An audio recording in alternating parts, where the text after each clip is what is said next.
સાબરકાંઠા હોય, ક્યાંક વડોદરા હોય, તો તમારે ઉમેદવારો બદલવાનો વારો તમારે આવ્યો છે, કોંગ્રેસ પાર્ટીને નથી આવ્યો. અને બનાસકાંઠામાં તો હવે પ્રદેશનું અને કેન્દ્રનું નેતૃત્વ એ અપડાઉન કરે છે.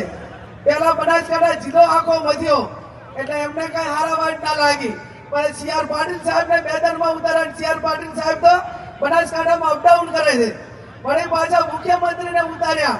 અને હમણાં મેં ઓલા વોટ્સએપમાં ફેસબુકમાં એમાં બધે જોયું અને બધા યુવાનોએ લખ્યું બાપુ કે બનાસકાંઠામાં 1 તારીખે એક ગોળા ફેંકવાનું મશીન આવે છે એટલે યુવાનો બધા હેલ્મેટ વગર બહાર ના નીકળતા. એમ આવા યુવાનો કોમેન્ટ કરે અને કોમેન્ટ કરે ત્યારે એક બનાસકાંઠામાં એક ગરીબ સમાજની એક ગરીબ દીકરીને હરાવવા માટે એ દેશના વડાપ્રધાનને આવવું પડે, એનાથી મોટી તાકાત એ બનાસકાંઠા પાટણના કોંગ્રેસના કાર્યકરોની છે.